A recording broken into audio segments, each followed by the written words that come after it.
ayan, binobombahan yan para matanggal yung dumi tsaka yung init niyan guys. So ayan, nabombahan na nga. So tuloy-tuloy pa rin hanggang sa ano, ayan. Ayan, hindi na siya mainit. So sinasalang-salang na siya sa strainer.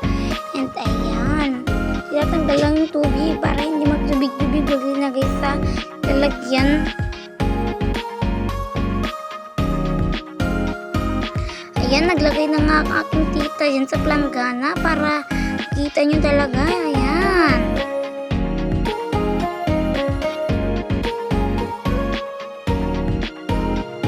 Ayan, nakita nyo na. Tapos na. So, ginanyan lang ko yan para makita nyo talaga na tapos na. So, ayan, nag-slice naman ang tita ng hotdog na ilalagay sa sahog.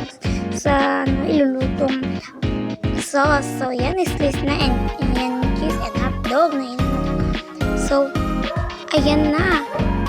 Ito ko lang gagawin ko dyan. Ayan yung cheese. Mag-aano ako dyan, guys. Ayan, nakalimutan ko yung videohan. So, yan na nga yung sauce ng spaghetti. Linuluto na. So, ako nga yung pinag-mix dyan. So, mekos-mekos. So, para makita nyo ako talaga yung nag-mix dyan, guys. Tinatama na daw sila. Pagod na. May kinukuha pa. So, ayan talaga nga. Ayan.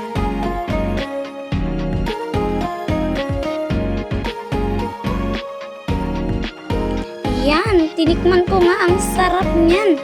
Ot na yun. Oh, diba? Ang sarap niyan, guys. So, napadouble pa ako niyan, guys. So, tinikman ko with spaghetti pasta. Ayan, ganyan. Sauce. Ayan, tinikman ko. Nahihirapan pa nga ako.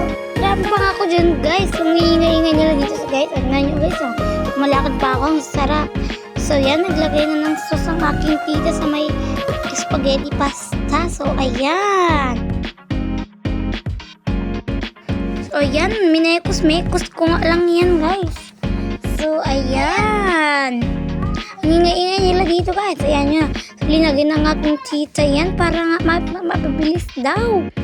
So, ayan. Ang sarap niyan, guys. Pag tinikman nyo talaga.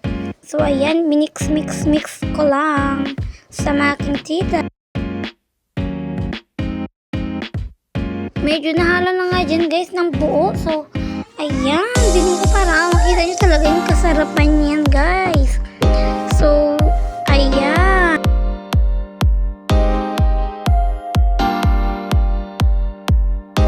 Linipat na nga ng aking tita yung paglalagyan na niyan sa yan yung wrap para magsakipan. So, ayan. Ayan, di ko lang Tagalog. Pinaggadgad niya na ako ng cheese.